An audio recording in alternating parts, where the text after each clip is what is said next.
Welcome back to Motorcycle Fixer. It's now 2022. We've still got all our projects to do. We're going to carry on with the KXF250 at the beginning of the year. I got the pit bike engine to complete, so I've got loads of stuff. But before we start on this KXF250, can I just say, if you do like the videos, please hit the like button. Please subscribe. Tell your friends, get them to subscribe.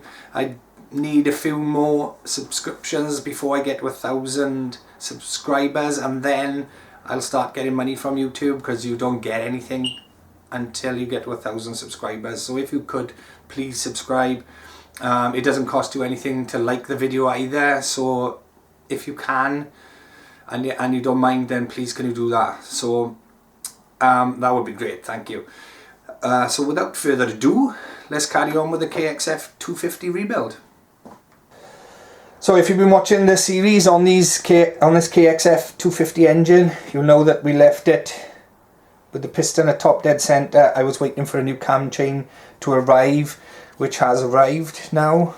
It arrived a couple of months ago now actually, but so we're going to get on with fitting the cam chain and the cam chain guides first. There's our new cam chain. As you can see, all the links are nice and loose, no stiff links in it, so that's perfect. So we're just going to drop it down. Maybe if I lift that up a bit you can see a bit better. I'm just going to drop it down the cam chain tunnel and then pull it out around the end of the crankshaft and put that onto the teeth on the crankshaft. There we are.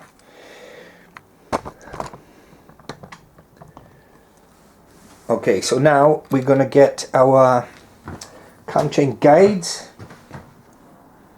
The first cam chain guide sits down in the tunnel there, and in these two grooves with these two lugs, and then obviously needs to be in this guide in the bottom there. And what we'll do then is we'll bolt in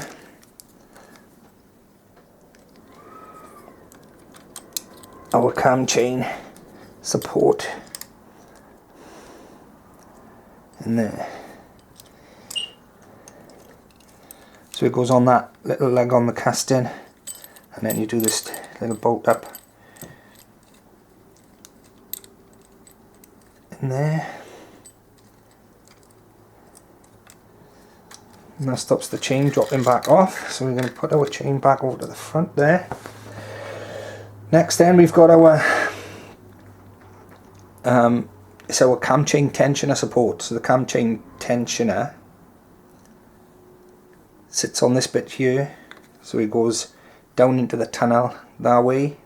So we drop that down in there, and then we've got a shoulder bolt that looks like that, and that goes in into there,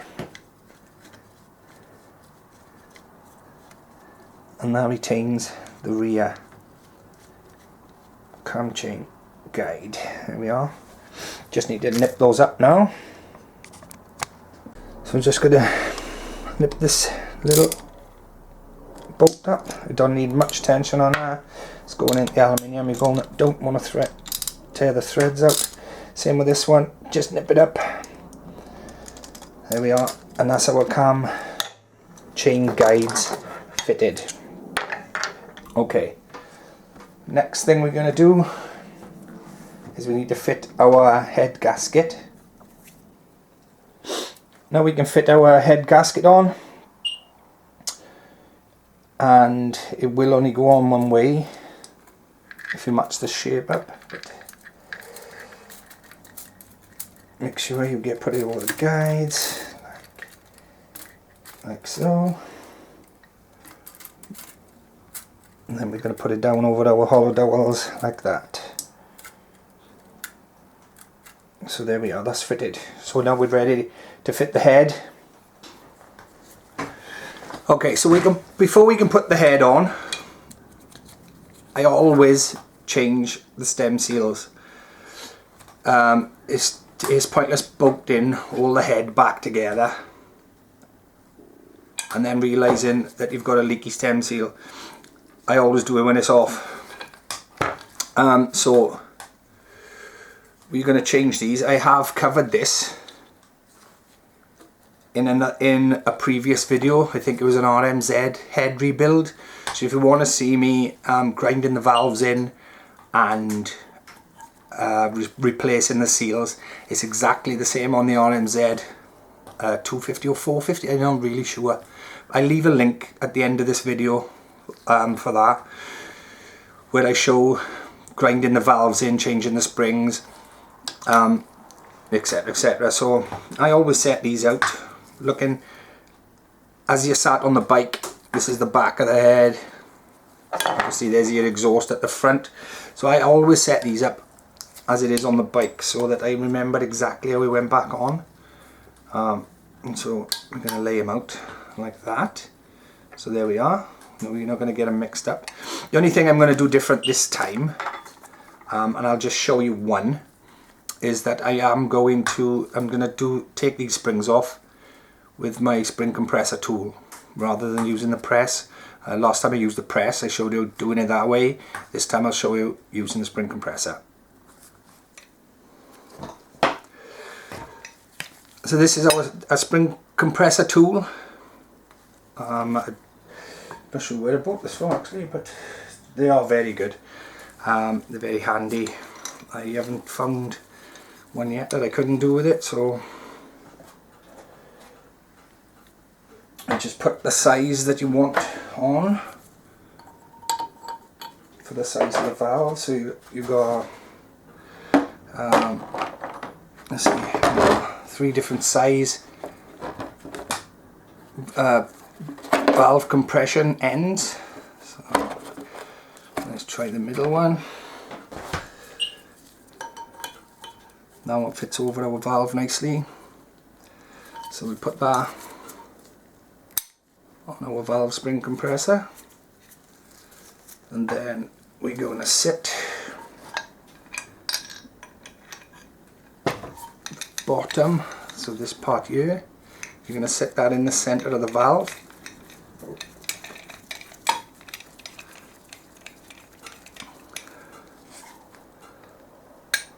Like so. Okay, so I need to maybe zoom out a bit so you can see it all. I always go the wrong way first. Here we are. So I'm going to put that on our valve, and then we're just going to wind this bit down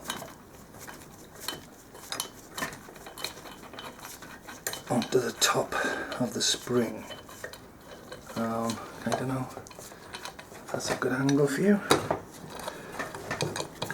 Just make sure when it's just as it starts to tighten up, make sure that your tool is still in the middle of the valve, because it could damage the aluminium head if it's not in the middle of the valve. So there we are. It's like that in the middle of the valve, as you can see. On the top then, we've got it on top of our valve. So now we're just going to tighten this down until, can you see that? We're going to tighten it down until our valve retainers, can you see that down in there? See the valve retaining clips? So we're going to just wind it down until we're able to remove those. So we get our little magnet, and then we just remove the little retainers. So there they are. And that's the front right. And then we're just going to take the tool back off.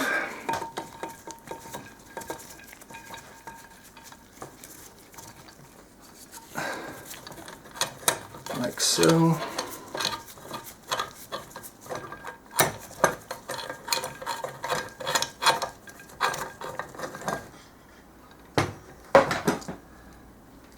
and then we remove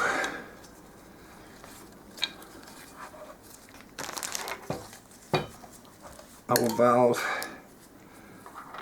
our spring, sorry, and then it's the top part, and then we're going to remove the valve. As you can see, that valve in there, in that seal, if I put the valve back in, that valve just falls out. And really speaking, that valve seal should be a tighter fit on that. It really should be stopping it from falling out, but that's very loose in there, so it's a good job of changing the clip. See, that's very loose in there. It should be a bit stiffer than that. Our valves, they are a bit corked up, so you can see those. So I'm going to grind these valves in now, decork around the valves as well, as get as much of that out as I can, and then we're going to fit the head.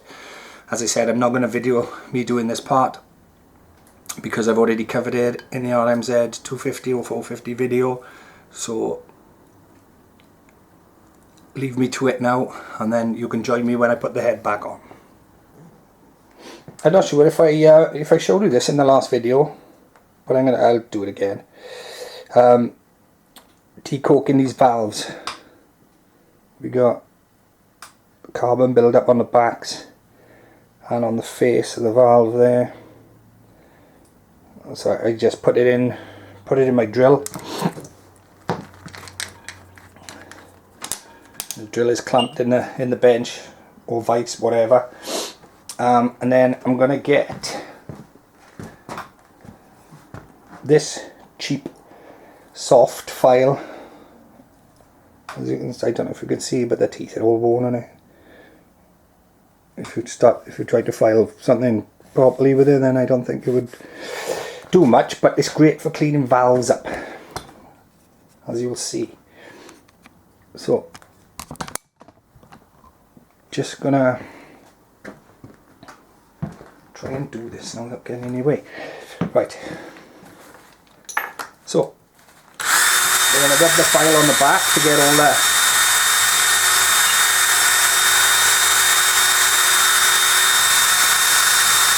carbon build up off the back of the valve. The valves are really hard, and that's why if you use these rubbish files, it's soft. And it doesn't mark the valve, but it gets the carbon off really nicely. Just like that.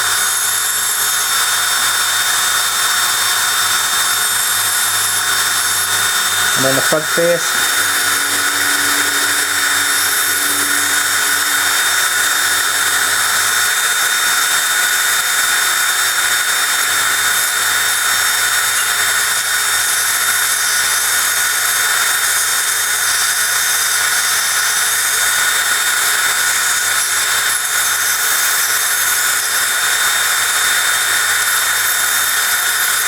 Just like that, and you'll see the difference now.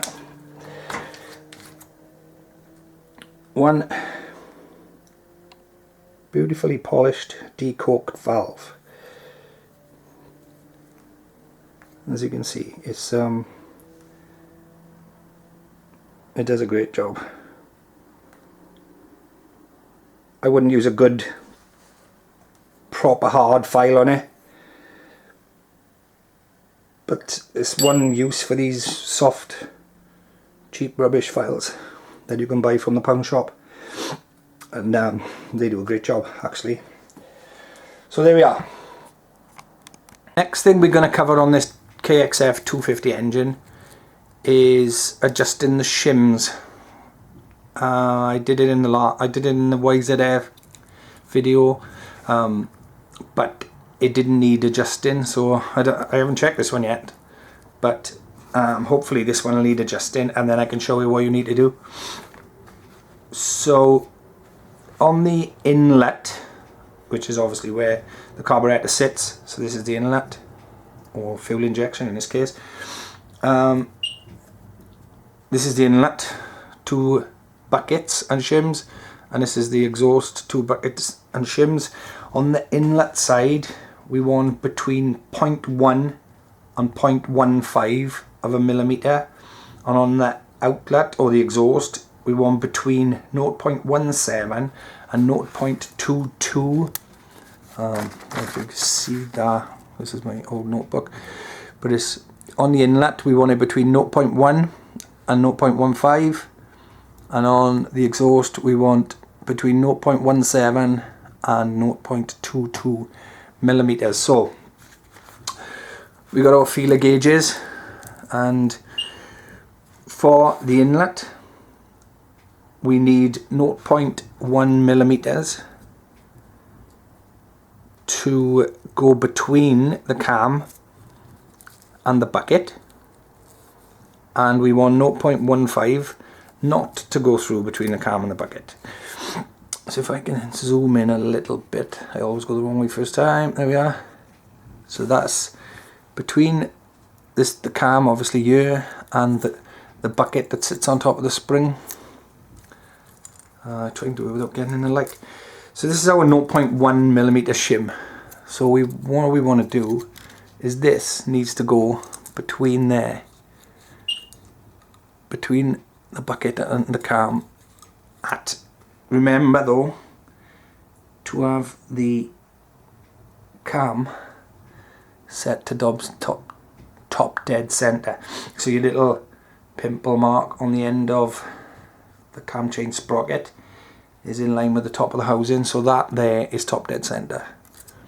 So we want our 0.1 shim to slip in between. Let's just hold down there. There we are. Slips between, lovely. Then we've got our 0.15 shim, or feeler gauge I should say. And then we want this one not to be able to go through, but as you can see the 0.15 feeler gauge does go through between the gap, which means that the gap between the cam lobe and the bucket is too large. So what we need to do now is make or put a bigger shim underneath the bucket so that this 0.15 shim doesn't go in. So as you can see, that's going in there, and this goes in there quite easily. So that's 0.15. So what I'm going to do now is I'm going to see if a 0.2 shim goes in there. So there we are, there's our 0.2 shim.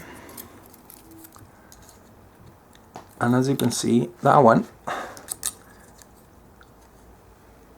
won't go. Or will it? No, that one won't go there. So that means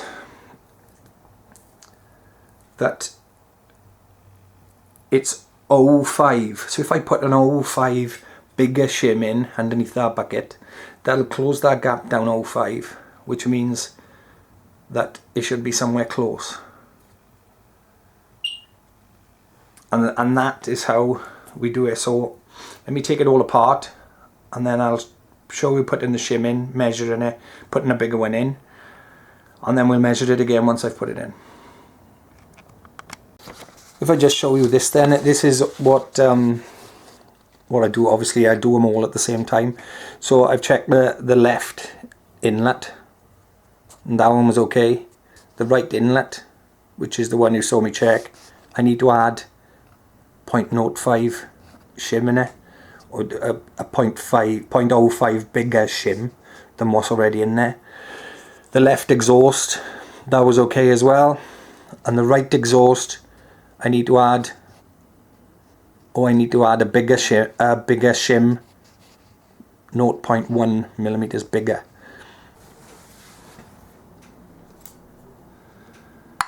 So we take our bucket out,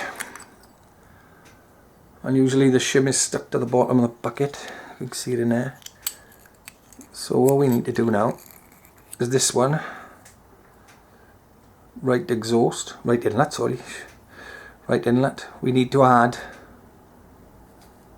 a bigger shim. So this one, oh, don't drop them.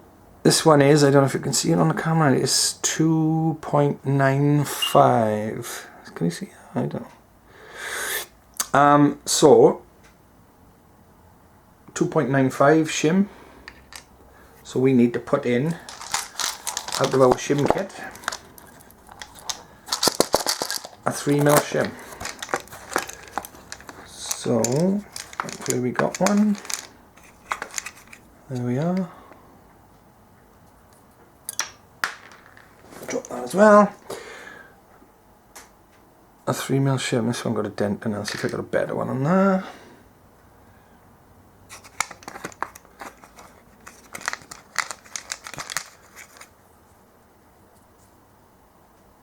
There we are, it's a 3mm shim. So we're going to put this shim in on top of the valve. There we are.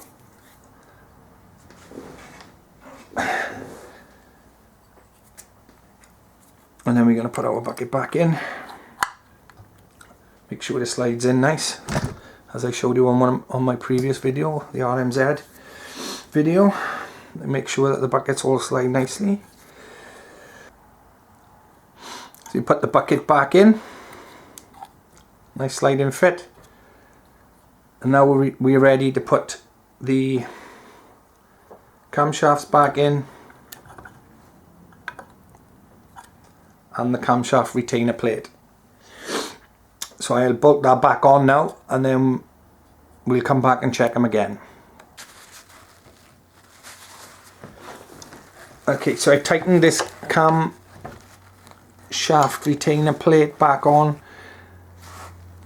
This cam plate is numbered in a tightening order, so you tighten them, as you can see, is a 1, 2, 3, 4, 5, 6, 7, 8. It's numbered on there, so that's the order you tighten them up on. What you don't want is for it to pinch up on your cams, because if they are tight, as you see, this one's a little bit tight, this one's really loose, this one is a little bit tighter. And what you want is them to be like this. So I'm going to have to take that one back apart and clean it up a bit so it isn't so tight. But okay, what we want it for is to check the shims again. So what we're going to do now is we're going to, this inlet cam needs to be between 0.1, and that goes through. So let's check that one now. 0.1 slides through nicely. There we are. I'm trying to get my hands out the way of the camera, but perhaps if I do it like that, is it? So 0.1 slides underneath there nicely, and then our 0.15 feeler gauge, sorry, it's not a shim, it's a feeler gauge, I keep saying that, don't I? And then our 0.15 shouldn't go under, and there we are, this stops there, doesn't go under. Let me see if I can get that towards the camera a bit. Our 0.15 doesn't go between the bucket and the cam. So that is that inlet sorted. People think that doing these shims on these bikes is difficult, but it's, as you can see, it's not difficult, but it is time consuming, and you do need a range of shims. You can buy individual shims from your nearest bike shop, or you can order them online, but you might put it back in and it's not quite right, and then you need another one, and then so you've got to wait for another week, so that's the problem with them. But as you can see, they are quite easy to set. Right, so we're going to put our head on now. I'm just going to make sure all the face is clean, which I've already cleaned off, and put this piece of wire down through the tunnel, just so I can put this cam chain up through the head. It doesn't matter if it goes slack on the bottom because I haven't put the flywheel on. So we're going to do is we're going to put the head on, and my hand's in the way now. Let me move the camera back a bit. That's a bit better, is it? I'm going to pull the chain up with my piece of wire. And hang well on the front like that. And I'm going to push this rear counter tension on. Right, that should now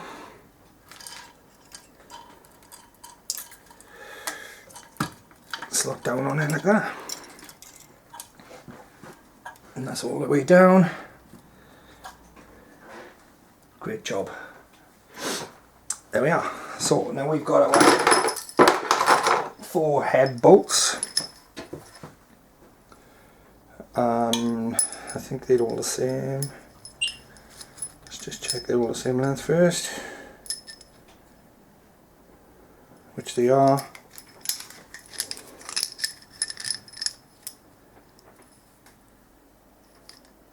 The 2 dirtiest ones. Dirtiest heads go on the outside. Put them back where they came from. They're all pretty clean, to be honest with you, but the 2 cleanest heads then go on the inside. Now you need to tighten these up in a diagonal pattern, so you're going to go like 1, 2, 3, 4, 1, 2, 3, 4, 1, 2, 3, 4 until it's tightened down. You don't want to tighten them all the way down.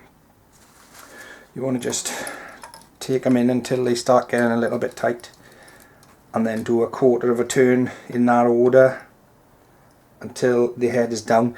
49 Newton meters it says in my service manual for these head bolts. So we're going to torque those up to the correct specification, and then we'll put the cams back on. Okay, so we're just going to run them all down first, like I said. There we are. No over tighten, I was just with my hand there, tighten that.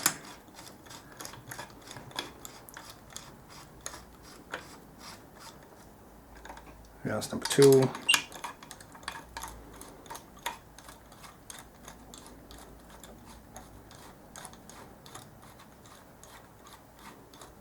Three.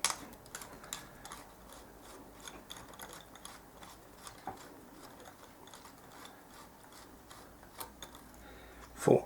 It's just to keep even pressure on the head gasket, because if you squash this side and then you tighten these 2, then you could distort the head and then you'll have a leak in head gasket. So you just want it to tighten down equally.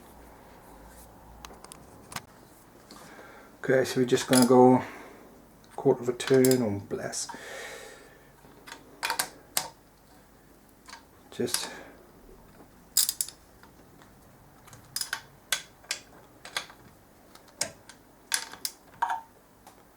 a little bit at a time.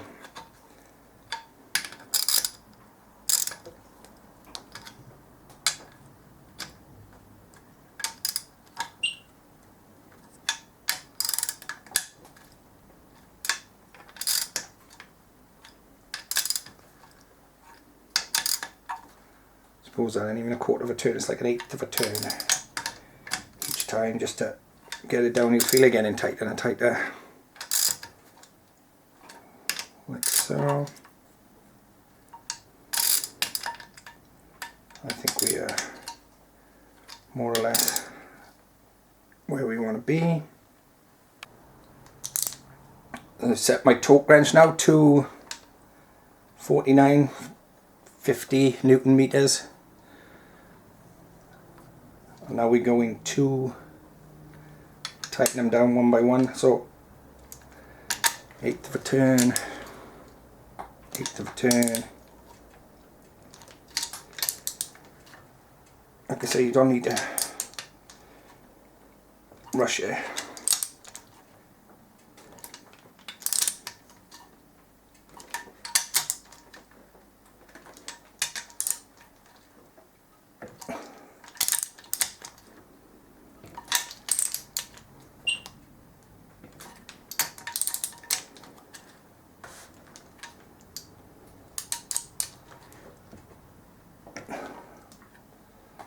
Check I'm doing this the right way. Okay.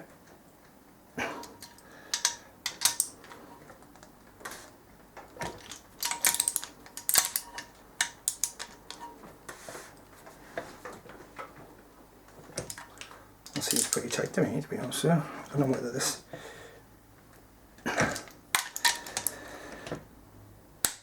there we are.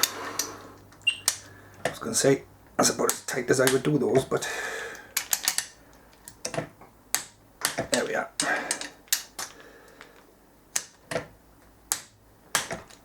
So that's our head bolts torqued up. Like I say, it felt right anyway, it felt like it was getting tight. So, now we can put our cams in.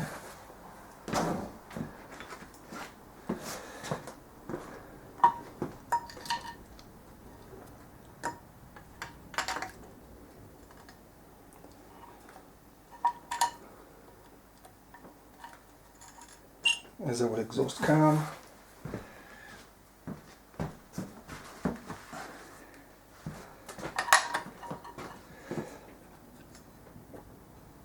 There's our inlet cam.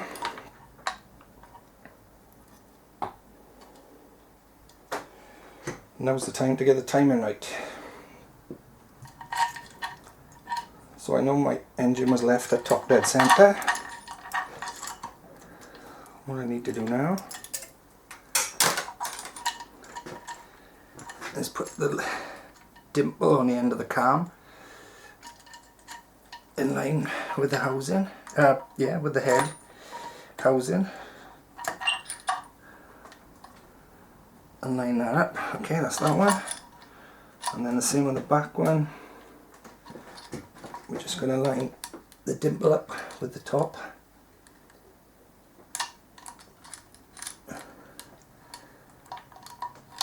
That's a bit of a pain, this one is.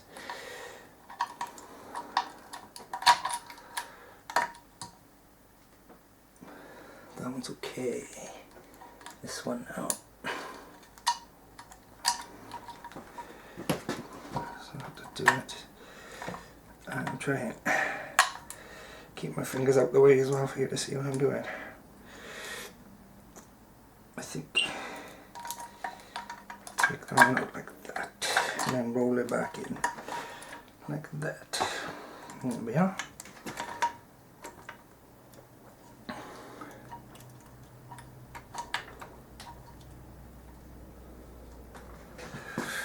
So that's pretty good. So they should, and then there should be our two dimples on the front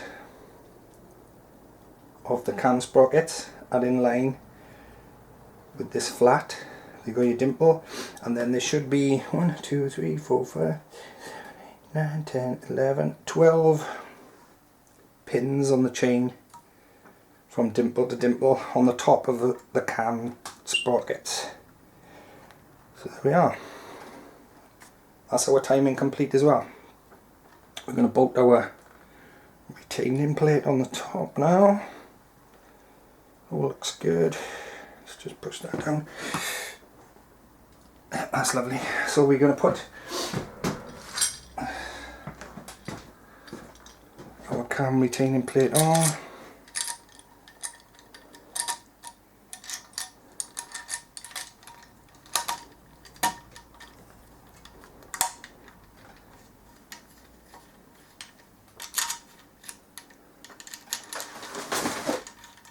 Like that. I'll bolt this up off camera. Okay, so I put my flywheel just loosely on just to find top dead centre now on the piston with our round end Allen key. Hopefully you've watched the other videos so you know how to do that. And then we're just going to check the dimples. I'm going to push my finger in the chain tensioner hole and check the dimples on the end. I'll show you that. There we are.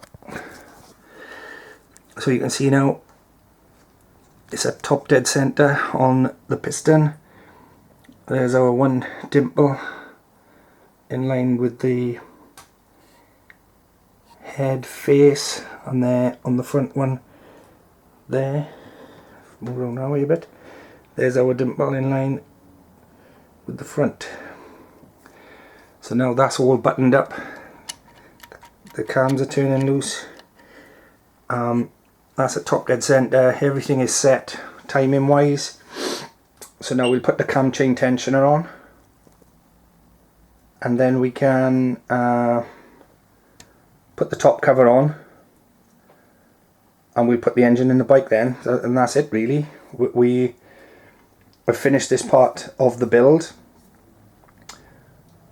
I'll put the covers on now on the top and both sides, and then you can join me putting the engine in the bike and hopefully connecting it all back up and starting it. I hope you enjoyed that video. I mean, if you've got this far through the video, then I guess you've enjoyed it. Please hit the like button because it helps the YouTube algorithm. That's what they all say, like. Basically, the more people who like the video, then they'll show it to more people. And if you haven't already, please subscribe, because I'd like to grow this channel and do a lot more motorbike work.